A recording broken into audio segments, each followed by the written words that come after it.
The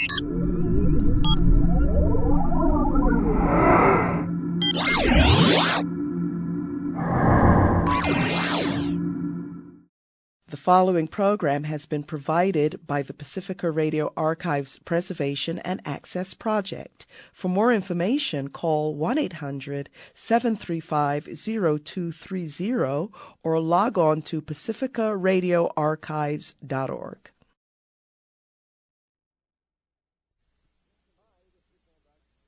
Hi, this is Dick Van Dyke. Glossolalia is a series of nightly programs on KPFK, each evening featuring a different point of view on the political or the social spectrum of our community. The program will introduce you to an interesting and, I think, controversial personality. His name is R.H. Darden, and he speaks for the right. And his guest tonight is a man who hardly needs an introduction to the KPFK audience. Here are Randy Darden and his guest, James Baldwin. Some of you, as you listen to the following interview with James Baldwin, may wonder why I didn't debate with him more actively, why I didn't counterattack him in the wake of his various charges. Well, parenthetically, let me assure you of my disagreement with Baldwin's view of history and with his analysis of the racial situation in America today. As a matter of fact, I plan to give detailed accounts of my own historical and socio-political views of the race situation in future commentaries over this station. But as to the taped interview you're about to hear, I must emphasize that this was indeed intended to be an interview with a busy celebrity, taped at that celebrity's sufferance in his hotel suite. In the course of the interview, I sought above all to find one answer through my questioning, an answer from a man who commands as no other the ears of an interracial audience, an answer to the question, have we in America no prospect short of a calamitous race war? You can judge for yourself the outcome of my quest for this answer in the following interview undertaken at the request of Pacifica with Mr. James Baldwin. This is R.H. Darden. I'm sitting in the suite at the Beverly Hills Hotel with James Baldwin, distinguished novelist, playwright, and essayist, who has most graciously accorded me an interview this evening, and I'm going to ask some questions to Mr. Baldwin and needle him in the process. Mr. Baldwin, rereading some of your works in the light of 1968, specifically such a work as The Fire Next Time, I'm tempted to call your works prophetic until I reflect on the fact that the man who helps to prime the time bomb has a pretty good idea of when it will go off. I'd like to welcome you to Los Angeles, and may I ask you in all sincerity, after reading your Free Press article, I am smitten with the hopelessness of the racial situation in America. Did you intend to convey hopelessness when you talked to that paper the other day? If it's hopelessness, that's being conveyed, it's not necessarily my own. I was trying to convey to you something of what is happening in your country, all up and down these streets. All right. In a nutshell, what is happening? Despair is happening. Rage is happening. That's what's happening. It's been happening for a very long time. People make a mistake if they think that the opinions of James Baldwin, because one's heard of him, are more relevant than the opinions of some black cat that you never have heard of and wouldn't speak to if you did see him. Ralph Ellison told you a long time ago, long before I did, what it was like to be the invisible man. And there's a long, long record, going back to the auction block, of what we really feel, we the blacks in this country. And what we really feel, we the blacks in this country, is a mirror of what you really feel. That's why we really feel that way. Well, Mr. Baldwin, I don't feel qualified myself to speak on behalf of all white Americans, and But on the other hand, if I may interrupt you, I don't feel qualified to speak on behalf of all black Americans either. But it's very interesting, it's very interesting that I would find myself in this position, and the only reason I am in this position is because all black Americans are treated like niggers. From Sammy Davis Jr. to my mother. Now, what I'm trying to say to you is that you can't really say that you're not qualified to speak on behalf of all white Americans if I'm treated the way all black Americans are treated in this country. You still feel yourself treated in that fashion? As long as my brother is, and I have 4 brothers and 5 sisters, and my mother is, and she's alive, and many, many more people than that are treated as they are. My being in the Beverly Hills Hotel has nothing to do with it. Speaking in the generality, perhaps not. I'm not speaking in generality. I'm talking about my family. But there are such dramatic exceptions, Mr. Baldwin, yourself being There are one. no exceptions. Leontine Price. There are no exceptions. No exceptions? No. You're saying, in effect, then, that as long as black Americans If are they don't know mistreated, that you are mistreated. If they don't know that she's Leontine Price, she still can't get a taxi. In New York? In New York, in the North. I won't talk about the South. All right. I have to confess, I have no way of putting myself in your shoes or reliving your experiences. You're my countryman. But at the same time, Mr. Baldwin, I would point out to you that if I myself were to go into the ghetto, into Watts... the ghetto you created. Not the ghetto specifically. The ghetto from which you profit. How do I profit from the ghetto, Mr. Baldwin? You should know history better than I. Well, you should know economics better than I. Are the economists in the country insincere This when they country say has that no economist. Well, the men who style themselves as economists, are they insincere when they say that they are perfectly sincere. That the race problem is an enormous drain upon the economy? That far from benefiting everyone in this country, white and black alike, suffers from the color bar, from the lingering resentment. Then why between won't they let us out of the ghetto? But Mr. Baldwin, the extremists seem to want to stay there. They No, want the to build the extremists want walls to higher. live. But you would deny then that men such as Stokely Carmichael, whom you eulogize in the Free Press No, I article... do not eulogize him. Well, I try to explain where he is.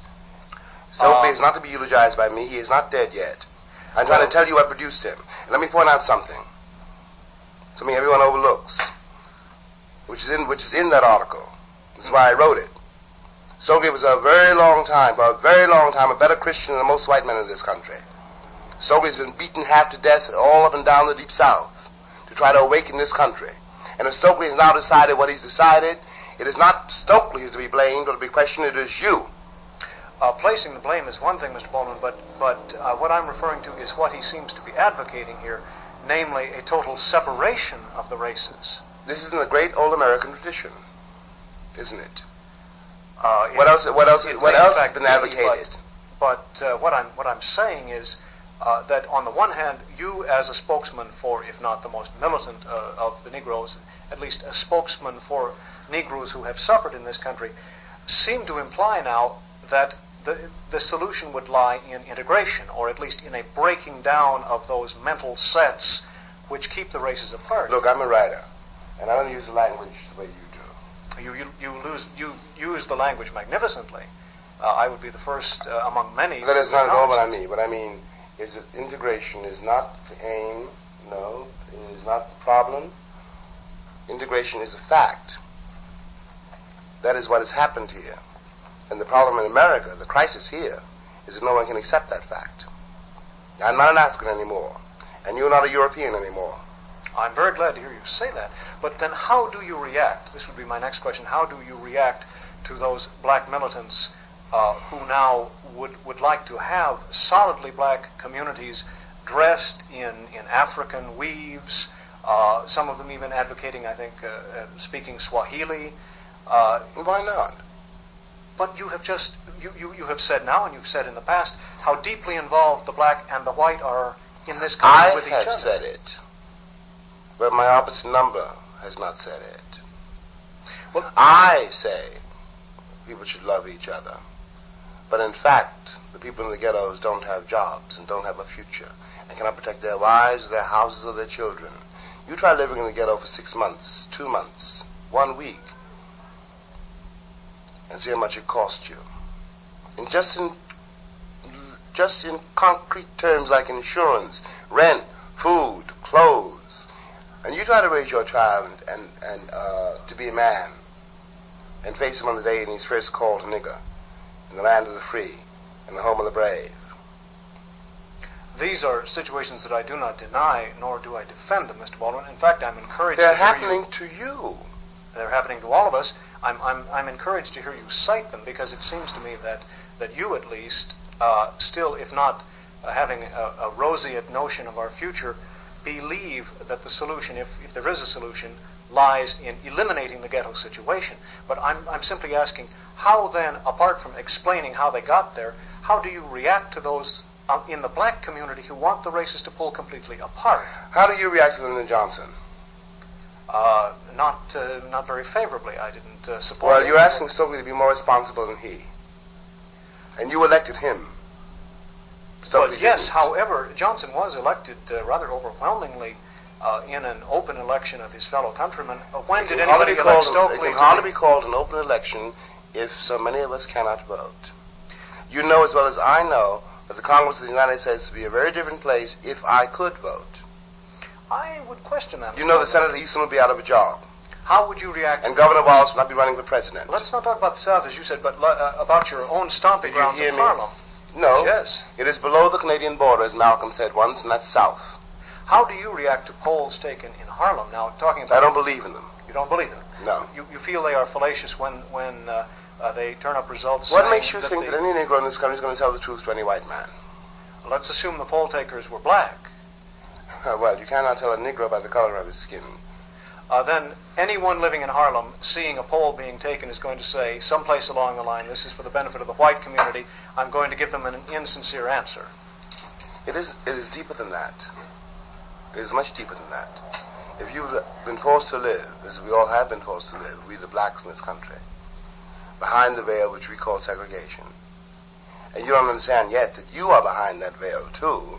No, as a matter of fact, I'm deeply persuaded by your argument that we are all behind the veil. I share your belief that when something as morally indefensible as segregation takes place in a country like this, the guilty party It doesn't suffers take as place much in a country like this. It has formed this country. Why do you single out this country, though, Mr. Baldwin? Australia. Because it's mine. Yes, all right, but you imply that the problem is uniquely American. I do not wake up every morning saying, thank God I wasn't born in Johannesburg. I was born here. How about Australia, the Aborigine in Australia? That's their problem. Yes, it is. This country is my problem and your problem. Isn't it part of a worldwide problem? I would suggest, yes, of course it is. And that problem, is involved with, the rise of the capitalist nations and the rise of Christianity, and the piracy which the West has exerted on all the rest of the world. Yeah, but in that sense, it's a worldwide problem. It's not uniquely a white or capitalist problem either. How about the genocide being visited upon the Igbos by other blacks in Nigeria? They didn't write the Declaration of Independence or the Bill of Rights, and I've never heard of the Magna Carta. Would you care to expand on that? I mean, I'm judging us in the light of our professions. I'm not judging us in the light of someone else's professions. People I cannot, people whose standards I do not know, after all, whose culture I cannot judge, and whom I'm not a part of. I know what happened here. Well, how can you indict white Americans? Because I love this country. Yes, I know. Let me finish. How can you indict white Americans without reference to other whites or other peoples who are also practicing segregation, racial bias, even I can genocide? have no effect on the King of England or the Queen of England now, I'm sorry. I can have no effect on any other ruler of any other country. Well, I'm simply asking if you don't see in the correspondence of this problem elsewhere a uniquely human problem, a deeply No, I see rooted I human see problem. the plague that came out of the north of Europe quite a long time ago, carrying the cross before it. I see a form of racism and a form of slavery and a form of exploitation of human beings which had never occurred in the world before. And that is the bill that we are paying. That is why we're in Southeast Asia. What Stokely is saying to you and what I am saying to you, what the world is saying to you, is that I will not work for you for nothing anymore. I am saying to you... You meaning the black community? I'm meaning 2/3 of the world. All right, fair enough. But again, you'll forgive me for persisting in this question. What then are we to do, Mr. Baldwin, in terms... That is up to you. Not entirely, though. Not entirely. It isn't up to me. Well, look, when Martin went Martin, after all, no one is accused until lately of being irresponsible of Ireland, and who was a certain kind of hero. After the march on Washington, I beg you to remember, after that tremendous endeavor and the tremendous betrayal, the first response given by the country to the blacks was the bombing of those 4 girls out of existence in the Birmingham Sunday School. That was the first response, and until the day the only one. Now when Martin went to Chicago sometime after that, the cats in the streets, the black cats in the streets, referring to his speech in Washington when he talked about I have a dream, said we don't need dreams, we need jobs. And no amount of rhetoric, and no amount of idealism, no amount of all of this reasonable talk changes the fact that at this very moment you have millions of people in this country who have no jobs and no future, who are trapped in what is for them a concentration camp, and who have concluded that the country intends to destroy them. Do you agree with them? I have no evidence to offer them, to the contrary. And no Negro has, from Martin Luther King to Muhammad Ali. Continuing this taped interview, I asked James Baldwin, do you find no cause and effect relationship between the screaming provocations of some irresponsible blacks on the one hand, and on the other, the supposed threat by whites of genocide? I beg your pardon. People talk about racism in reverse is what you're talking about. Yes. But racism in reverse, does not attack General Motors. Then you would it say the problem is... unions. It doesn't attack the churches. That some cats, say burn Whitey is of no relevance at all, really, since he's being burned every day by people who haven't got to say a word. Well, Ms. Baldwin, who simply dictate a letter or push a button. You cite... pick up a phone. You cite specific indignities such as the bombing of the church, but I take it then you're willing to ignore specific exceptions within the church, such as the Catholic priest leading the open house marches.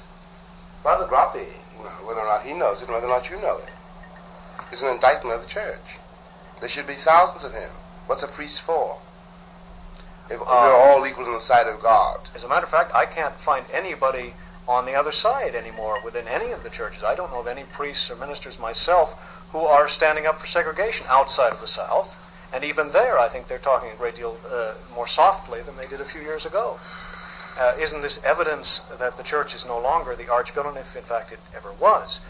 Surely the Christian church in America offered a kind of pleasant, hypocritical rationalization for what men wanted to do, i.e. to defend slavery in the South. But in what sense is the Christian church or the Christian ideal responsible for the plight of the black American today? In what sense? Yes. You must be joking.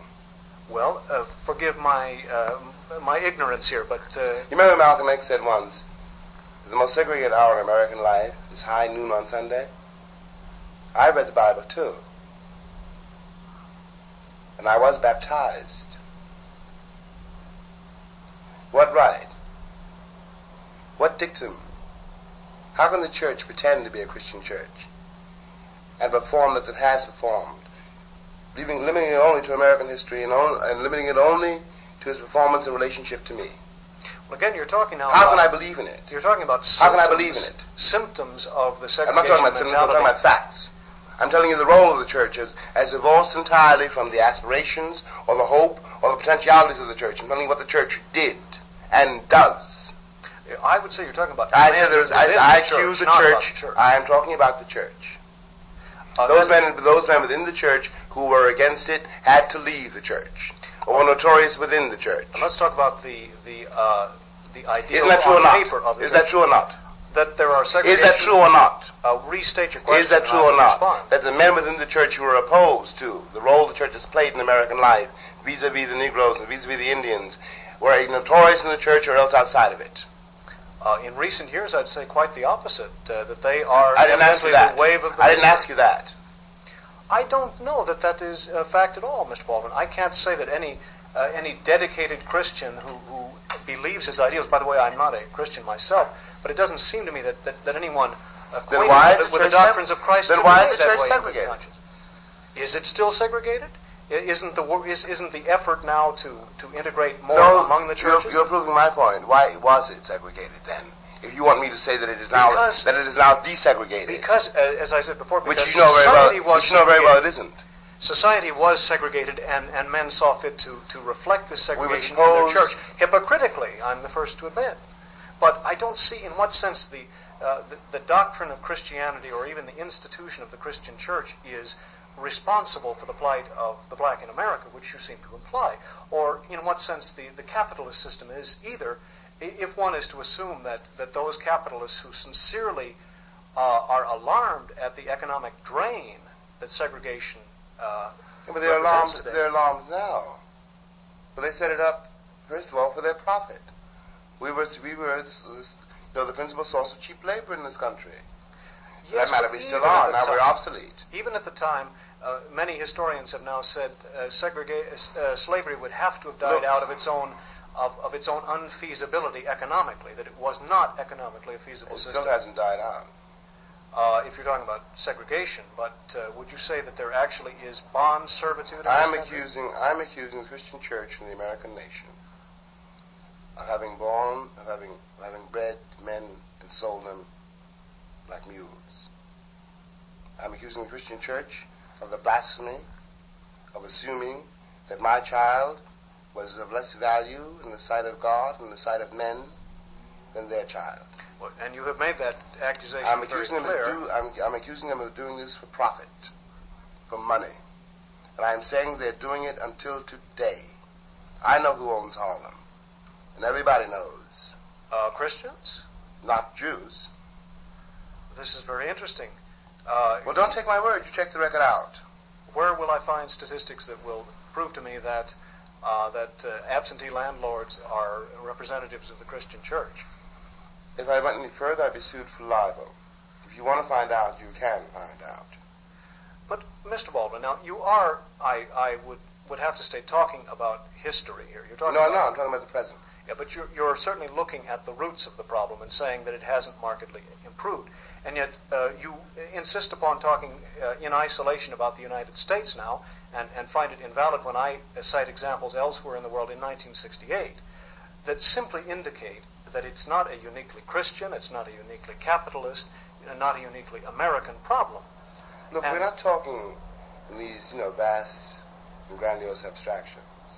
I hope not. I'm only talking to you out of my concern for a generation which I do not want to see die in the streets. I'm not taking a long philosophical view, and I don't give a damn about history at this moment.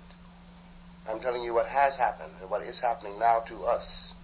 But can I accept the genuineness of your concern when, on the other hand, you take great pains to explain to me the reasons behind, and even to make him sound innocent, a man like Stokely Carmichael, who surely is now playing with dynamite, a charge of dynamite that would be infinitely more destructive to his own black community than to the white community. That's a veiled threat.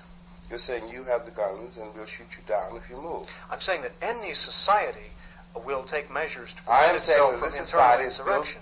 I'm saying this society is built on slavery and genocide, and the bill has come in for it. Of course, I know it will protect itself. We all know that. It always has done that. I'm telling you the principles on which it defends itself doom it. But surely, if it is doomed, the black man is doomed along with it. And this is the concern of many. That makes me rather bitter, too, since I was kidnapped. You came here voluntarily. Well, kidnapped or not, Mr. Baldwin, you must have some concern about the survival of your own people, if not the society as a whole. Who are my people? The black people and the American people. Both are your people, and both are my concern for the American people is very, very great.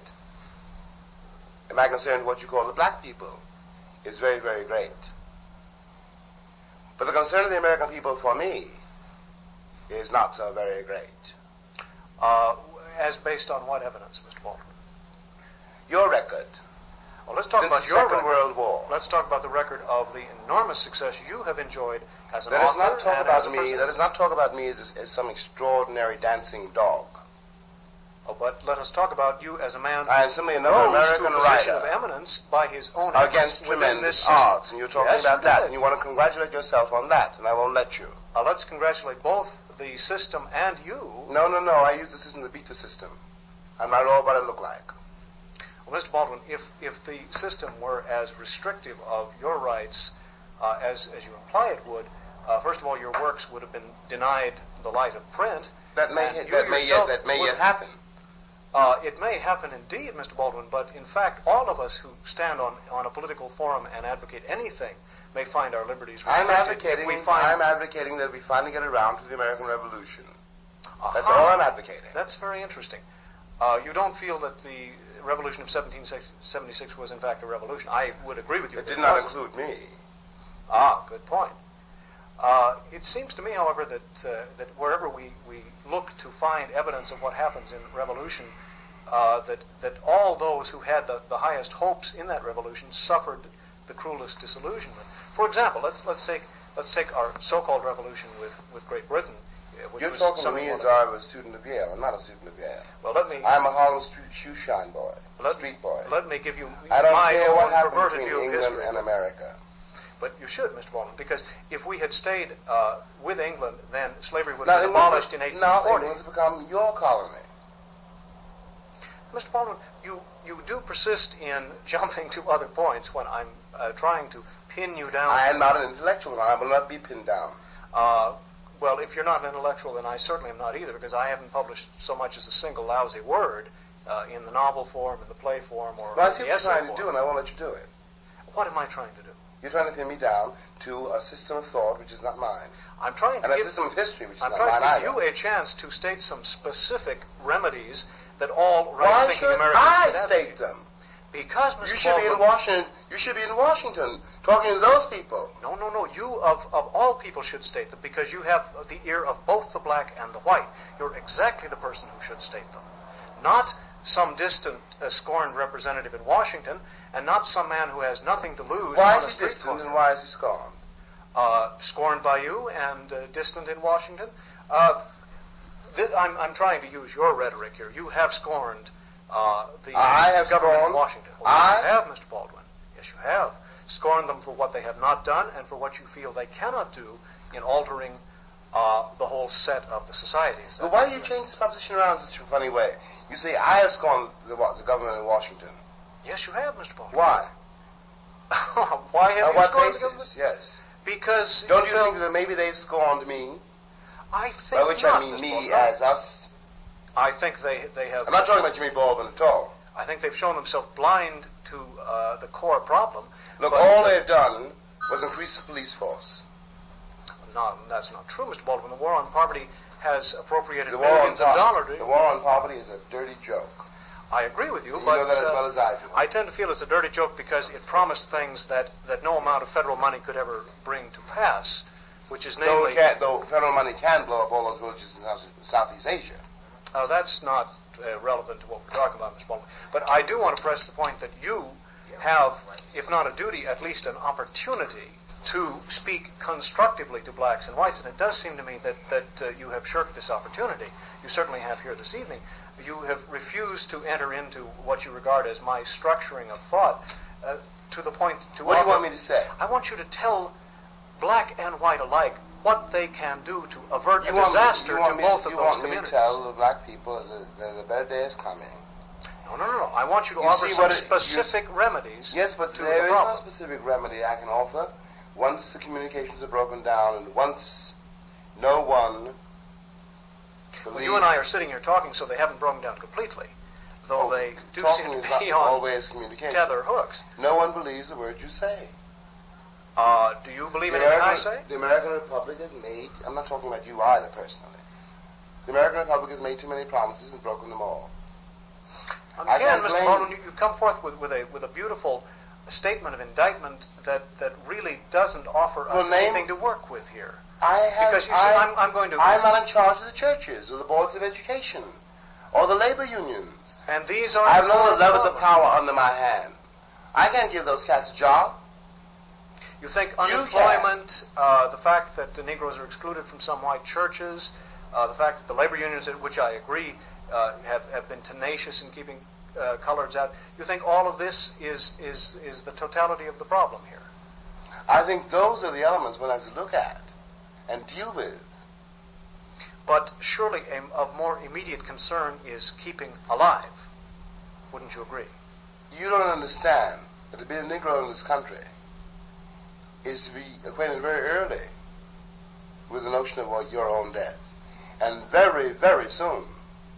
You think, very, very soon. You think this is why, surely not a majority, but many have embraced this almost suicidal philosophy of burning the house down with yourself in it? Let me finish my sentence.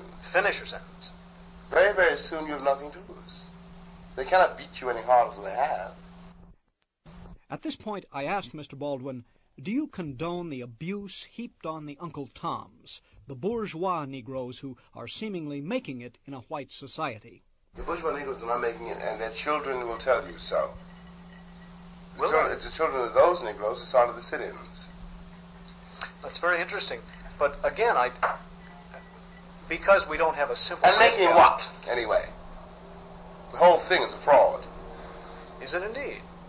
I can cite you industries right and left where Negroes hold prominent positions, respectable positions of genuine power, for which they are recompensed as well as their white colleagues, and where there's every promise of a brighter day for them. Admittedly, they are few and far between. This is the tragedy, but isn't part of the tragedy that preachers of hopelessness, such as yourself, now make it unfashionable? I'm not a preacher of hopelessness. I am trying to tell you what's happening in your country to you. Yes, and I refute some of your reasoning and some of your analysis. Well, you check out your record. You check out the record. Look what has happened to your cities. Well, just a minute now. It's happened to my cities, not because of anything I did. And your children. Speaking of when it was simply my children dying on the needle, nobody cared. When you discover, junkies, white rich junkies in Westchester, then you get upset for the first time. Look, I'm talking about the spirit of this country and what this country has to do if it's going to survive.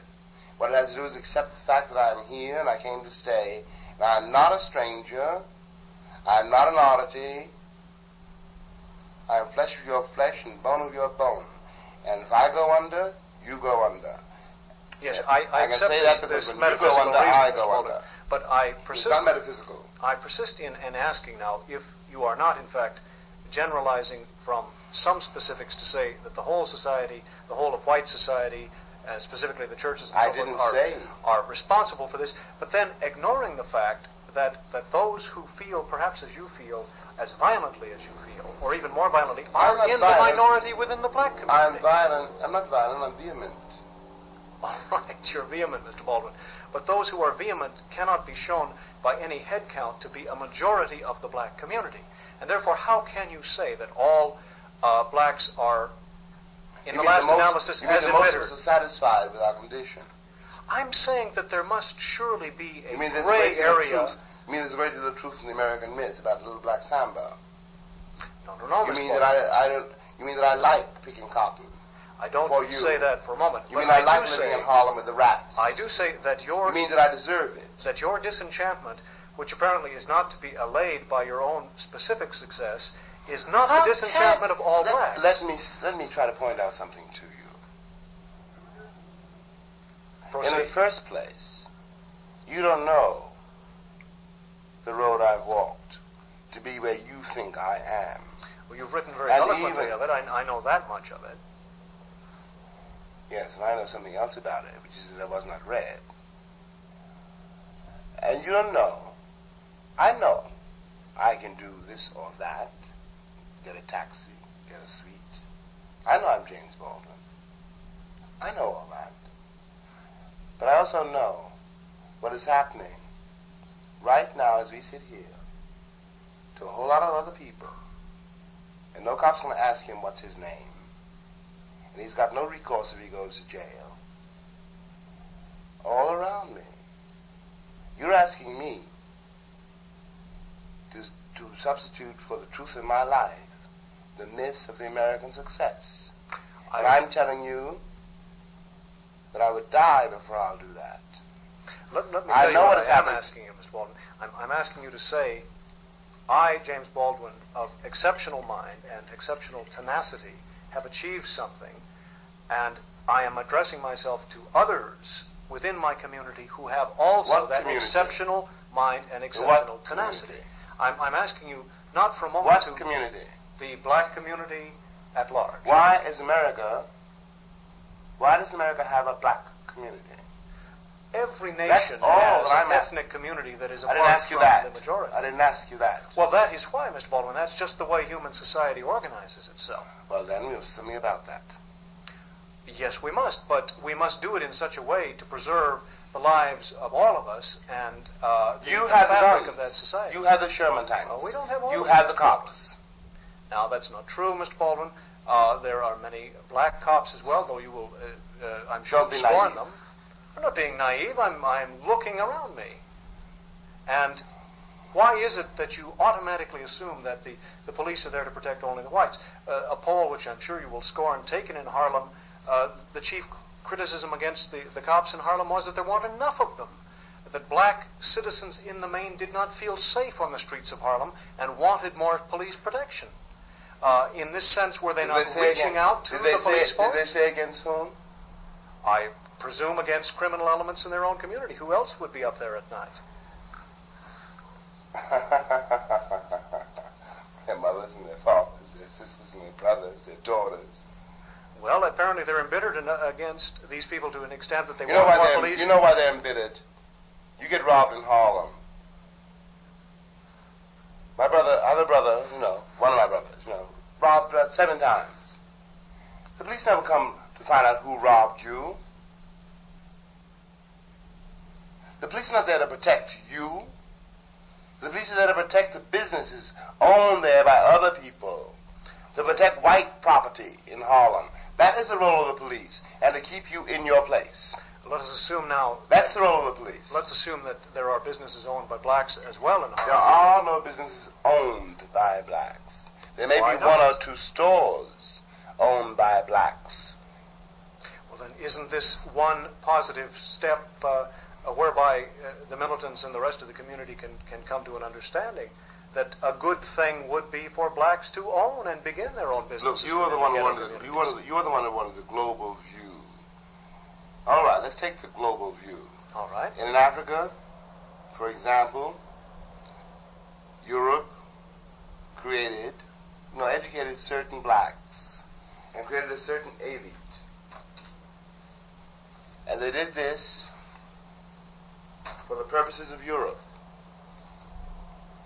They were not, these blacks, this elite, was not created to liberate, let us say, Senegal, or Sierra Leone, any part of Africa. This elite was created to serve Europe. And it does. It still does. It's one of the great African problems. And, now, if you see the global view, Europe still owns Africa. There are black cats still going down those mines in Johannesburg, digging up those mines, which they don't sell. Yeah, but South Africa is independent of Europe now, Mr. Baldwin. I beg your pardon. If that is so, why is not England broken with her? Oh, they have trade relations, but they're not governed. You're proving my point. Why are the British blockading the ports of Rhodesia? Are they? That's what I hear. Check it out.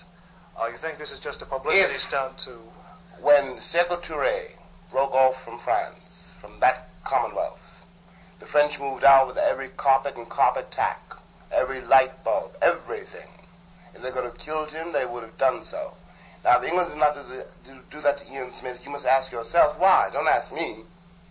Well, let's take an example here. You have mentioned Sékou Touré. France, at the time you were in Paris, owned colonies and presumably was exploiting the black throughout the world. Did you find this reflected in your acceptance in Parisian society? I am not an Algerian. I did not belong to France. But the point I'm trying to make I is had a green passport. that a country which was doing the kind of exploiting if one can assume it was exploitation that you complain of. What do you mean? What do you mean? Nevertheless, accepted you assume. and treated. I'm saying, Mr. Baldwin, that it doesn't matter if there has been colonization. It doesn't matter if Europe is based more or less on a capitalist system. This has nothing to do with why you or the black community is or is not accepted by a white community. Paris being a perfect example of a capitalist colonialist nation where blacks are not markedly discriminated against, if one can believe your own writings. Unless they belong to France. In other words, if you had been an emigre, French, African, you would have been treated worse than you were in Paris. Is that what you're telling me? Is that what you're asking? Yes. Are you kidding? I'm not kidding. I don't know the situation in Paris as you know it. I'm asking you right out, if you had been an emigre from a French colony, would you not have been accepted as you were in Paris? Yes or no, Mr. Baldwin? It's very hard for me to take you seriously. I will assume... If I had been a penniless Arab on the streets of Paris, I would now be dead. What if you were an Arab with literary distinction? Who would know it? I was a black boy with literary distinction here. That's why I went to Paris. But there are black African colonies. Why do you think I went to Paris in the first place? Tell us why you went to Paris. To get away from here. Okay. That's to live. To find out whether or not I could write. Not to be told by others who I was and what I could do. Malcolm X, you got Malcolm X because the teacher told him he couldn't be a lawyer. And he should become a carpenter instead and do something a colored person can do. That's why I went to Paris. Well, that's what the French do to the Algerians. Your interesting distinction between the blacks and the Algerians in Paris doesn't, for instance, touch on the role of the Christian church in France, which, if anything, has been a great deal more dominant in the policies. I beg your pardon. I was there during that war, the French-Algerian War. And one of the great crises was the idea of having a Muslim in the government of a Catholic country. But again, Mr. Baldwin, why is it... I made myself clear? No, you haven't.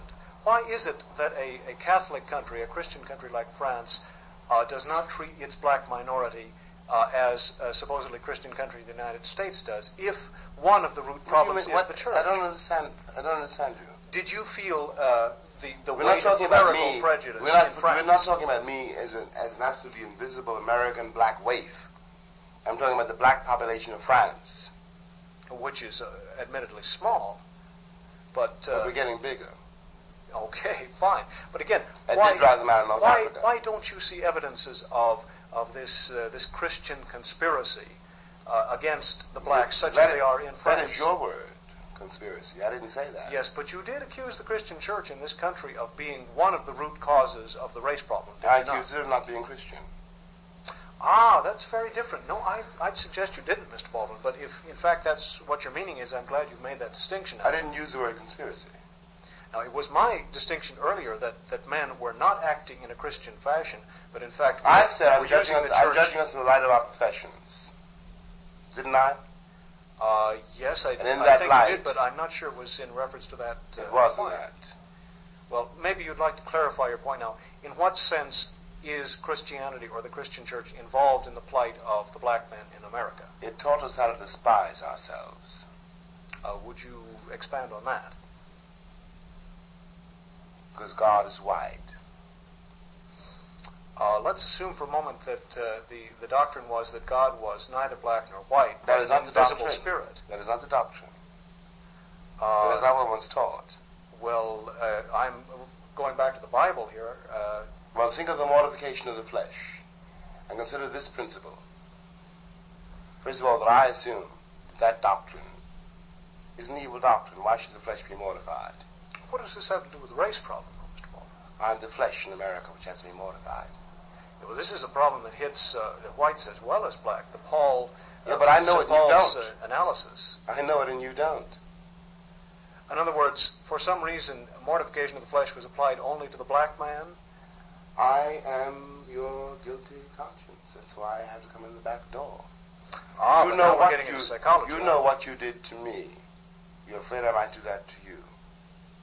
That's why everyone gets uptight about black power. Instead of going out in the streets and doing something about white power. You think I want to rape you the way you raped me. In fact, I don't. But you think so. And that's the root of the problem here. In the course of my taped interview, I asked Mr. Baldwin if, by his frequent references to rape, he was supporting the psychologist's explanation that white racism springs from some fear of the Negro's supposed supersexual potency. Yes, but then don't talk to me about psychotherapy. You're the one that brought up this business of guilt association, and you have written, in fact, about... that you're afraid that I will do to you what you know you've done to me. Ah, yes, but you have written elsewhere, Mr. Baldwin, about the black man as a kind of phallic symbol to the white and all the rest of it. This all borders on what is commonly understood by psychology. I'm not worried about my wife, Psychology. My wife can dance with you all night long, and I won't be at all upset. But you get uptight if my wife dances with you. You've talked... Let's tell the truth. May I just summarize my own point of misunderstanding? Isn't that so? I get uptight if my wife dances with me. You specifically, James Baldwin, or no, you some stranger? Any black cat or any stranger, I think, would No. I am not a stranger. Well, let me say this. That's why you get uptight. If I and my wife, whom I don't have, were frequenting a nightclub where the tariff was rather stiff, here in my room, and they admitted blacks, I would assume anybody in there could A, afford it, now what and gives B, you the right for them was not uptown to, and what swinging. gives you the right in your country for them not to admit blacks? It's probably a question of can they afford to get in? No, it is not that question. You know that very well. Well, I don't know that at all, Mr. Baldwin. I don't know it from experience on the Sunset Strip. I wouldn't dance any place that didn't admit you. I don't know it from the experience. I wouldn't dance any place where they wouldn't admit you. But there are places, Mr. Baldwin, that you go that they won't admit me. Black Congress, Black Power rallies, they won't admit me. There are parts of town in which I would feel unsafe to walk. Did you hear what I said? They will not admit me after hours. This whole country is unsafe, and you know it. Mr. Baldwin, you persist in going back to accusations which may not be well-founded. I'm not accusing you of anything. I'm telling you what has happened. But you are accusing me and whites in general of having done things and continuing to do things which, according to you, make the problem insoluble. I'm accusing you of your history. In what sense can we subvert our history then? And by the way, I'm accepting a version of my history which, for the sake of argument, that I actually don't agree with. But assuming your view of the history to be one that I agree with, what's to be done now to keep Americans from killing each other in such numbers that one or both of the races is exterminated? That, it seems to me, is a very immediate problem. Yeah, but you're not worried about my extermination. You're worried about yours. I'm worried about the extermination of innocent people in general. If you were worried about that, then you would have changed the streets. Well, as you have said already, worried about that, we're interrelated with this problem. If you were worried about that, you would have done something about the situation which now begins to engulf us both. If there's a danger of the extermination of your people, there's an equal danger of the extermination of mine. That's why I'm worried. And you are saying then that we in this country, who call ourselves Americans, you are saying seriously to me about, you're talking about your people and my people, and you want me to trust you? I want you to offer some I've been here for 400 years. Metaphorically. No, actually. I got here before you did. Oh, that's very interesting, Mr. Baldwin. You mean there were slaves here before there were slave owners? Look, in 1619, I got here. Well, Europe got here in 1840. This is really playing with no, I'm not rhetoric, playing. Mr. Baldwin. I'm not playing. I'm not playing. Well, wait a minute now. You got here in 1640? 1619, Jamestown. That's very interesting. There were no whites here to lord it over the slaves at that time? There were a bunch of refugees here. Well, how do you know I'm not related to those refugees? You call it the Mayflower. Yeah, but the slave trade continued a good deal after that time. I know that. It's quite possible. You're missing my point. What? You said your people and my people. I'm telling you that we're the same people. As a matter of fact, I'm related to old Virginia stock. Yes, I know you're from old Virginia stock. Not to Puritan stock, so this is why I... it doesn't make any difference, does it? Don't talk about the Mayflower. Well, it does if you're going to get rhetorical here, because what do you mean you've been here 400 years and I've been here since 1840? This is meaningless in terms of the problem we face right now. All right, I'll play it your way. Please do play it my way, to the extent of offering me some positive suggestions for action. Yes, you should. Why should I? Because you have the ear of you rule the country. I don't. Nonsense, Mr. Baldwin. You have a large block of votes. You always think I'm right. Politicians are very much concerned with what you and your people are doing. Here we go again. Of course they are. How can they not be concerned? If they were unconcerned before the burning of Detroit, they certainly are concerned now. They want to know how to buy my vote. They want to know how to stave off disaster for all in this country. Well, that's in their laps, not in mine. Well, now you see, Mr. Baldwin, this is a renouncing of responsibility which sits ill upon somebody who has had the ear of the black. You renounce your responsibility in this state when you elected George Murphy and Governor Reagan. How can you say, as an author whose novels and whose cries of agony have been picked up by black and white alike, although they've reacted but differently. you as an American... How can you say you have no responsibility? I didn't say that. I said that you abdicated your responsibility in this state, the state of California, when you elected Governor Ronald Reagan, or allowed him to be elected. Well, that's not true, Mr. Baldwin, any more than it's true that the people of Harlem abdicated responsibility when they elected Adam Clayton Powell. If you're talking about unworthy politicians, both black and white have elected them. I'm talking about unworthy people. If you're talking about unworthy leaders, I would point to some of the firebrands of black nationalism who seem to be allowed a position of leadership that they have not earned even in their own community. But you're not worried about Governor Wallace. I am certainly worried about Governor Wallace. I'm sorry to see him a candidate, and I think he can do only damage to the race relations in this country. I think the kind of storm he will stir up will make the solution twice as hard. We can't really talk to each other because as long as you think in those terms, there's no way of talking to each other. Would you say to me that I should deny Governor Wallace the right to run on the basis of his convictions, be they honest or otherwise? He's fulfilled all the qualifications to get on the ballot here. Legally, he has every right to run. Just as you have a right to run, Mr. Baldwin, if you fulfill the qualifications to get on the ballot. And what about Julian Bond? Julian Bond was duly elected, and by the way, is now serving within the Georgia legislature. Mm-hmm. He was given a bad time, but I would point out to you that he was given a bad time through certain legal mechanisms that allowed his fellow colleagues not to seat him if they didn't want him seated. Mm-hmm. They since changed their mind, and he's in there. Mm-hmm. It does not seem to me that you have a right to lose faith in democracy. It is sure. I've never seen it. Ah, Mr. Baldwin, you have seen it. You have seen people campaigning, you have seen people voting, you have seen people promising, you've seen people vainly and confusedly trying to please their constituents. You call that democracy? What do you call democracy? I assume you call democracy complete social equality, but then I think we're talking about two different things. You're talking about a social system, I'm talking about a political system. But it seems to me... And you divorce the two? I think... I don't divorce the two at all. In fact, I'm rather concerned by the fact that democracy is now being interpreted socially by people who don't understand society. But that's another point. It seems to me that a genuine... Lyndon Johnson does understand society. I think he badly misunderstands it. I think he's greedy. I think he's politically opportunistic. How did democracy produce him?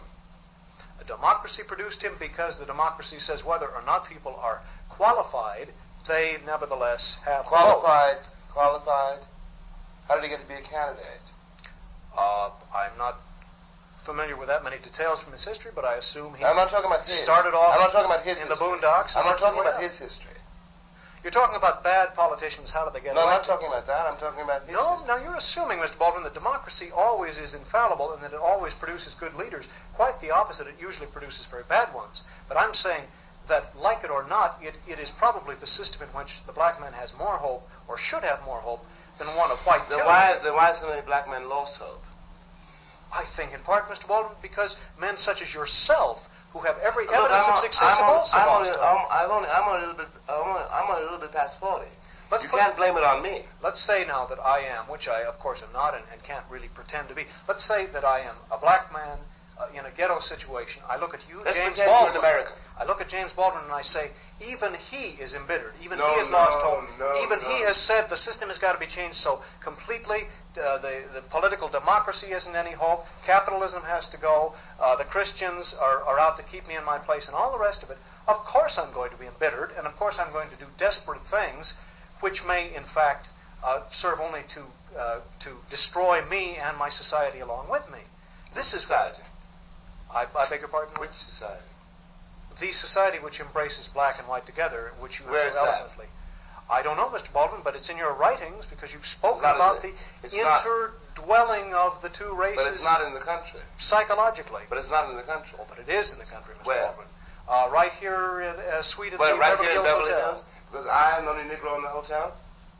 Well, Miss Baldwin, I wasn't Is aware those that there was a people- law saying that all Negroes except James Baldwin must stay away from the Beverly Hills Hotel. Well, there is. What law is that, Mr. Baldwin? It's not written. No, it's not written, Mr. Baldwin, because it's an expensive hotel, and because I imagine most Negroes can't afford to stay here. Why do And you furthermore, imagine their that? business doesn't too often bring them up this way. But I would be very surprised indeed if this hotel had any kind of unwritten Oh, code. I'm not accusing the hotel. Well, who are I am you accusing the real estate boards. Now, there you have a good point, Mr. Baldwin. I cannot deny de facto segregation in housing. It's I a think very the fact real is a marvelous phrase.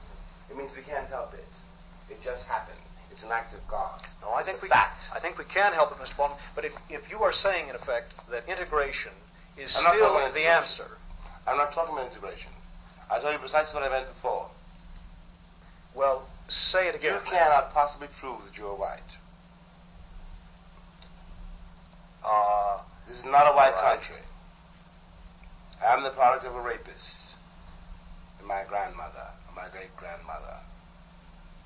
Everyone in Senegal knows I'm not black anymore. And I told you before, you're not European anymore. And so you are saying, I'm saying that either it's your people and my people, or it's our people. We're trapped together here. yes, Mr. Baldwin, now we're back to this. But then if I say, all right, Mr. Baldwin, our people need our help and need our constructive ideas, then you will tell me that it's up to me, that it's up to white society, and it's up to... Well, you own General Motors. You own the churches. You I own the don't labor own the unions. churches. I'm not a member of a church. I own no stock in General Motors. Will you please not use this rhetorical trick? Well, you're You know listening very to- well. You're speaking here You for know the very whole well black that I'm not nation. talking about you. I'm talking about myself as an historical entity, and I'm talking to you as a white Christian American. Well, and every time you use Mr. If I'm having a every time battle- you use rhetoric, then I'll ask you not to use it either, because your individual experience is not that of the black community. My individual experience is not that of the white community. We are exceptions, both of us, to the norm. But we are exceptions to the norm, proving the fact that such exceptions can exist. I don't buy that. You don't buy that? No, they existed in Nazi Germany. Very interesting analogy. Do you see other analogies between Nazi Germany and some of the rallies that you must have attended? For Sieg Heil, substitute black power. For white supremacy, substitute black supremacy. Doesn't this begin to I'm not cause going you to concern? fall into your trap. Well, you're not going to allow me to become rhetorical when you've been rhetorical all evening here. I'm not going to fall into your trap. No, Sieg Heil and black power do not remind me of each other, except in ways which I would never describe to you. In what sense are you reminded of Nazi Germany, if not in that sense? Every time Lyndon Johnson gets on television, I'm reminded of Nazi Germany. Do you think he is A, as eloquent as Hitler, B, has anything like the absolute power, C, can command the kind of majorities that Hitler could command? I think we're as apathetic. But the Germans weren't apathetic. They were, if anything, quite enthusiastic. This, it seems to me, is the difference. Nobody looks at Lyndon Johnson on television, at least very few whites in my experience, and has anything but a feeling of pain. Dear heavens, can't we do better than this? Well, can't you? I hope so. I hope sincerely so. Well, you haven't got much time. Well, and I hope, Mr. Baldwin, you'll stop talking about just me, because it will take your vote, I'm not too, talking about to you. elect somebody I better haven't than got Lyndon the Johnson. vote. You had the vote. What do you mean? Martin Luther King told you that day in Washington. He was driving for the day when the Negro could vote in the South, and when the Negro in the North felt he had something for which he could vote. We go round and round, Mr. Baldwin, and when I insist that you do have a part in this, you individually, by nature of your gifts and your audience, Well, I'm not and you advocating. collectively as black I'm men, not by your advocating. vote. I simply told you that I will not do it on those terms and don't accept your vocabulary. You've been listening to a special edition of KPFK's Nightly Glossolalia series, tonight featuring R.H. Darden and his guest, James Baldwin. Were you as fascinated as I was with Darden and Baldwin?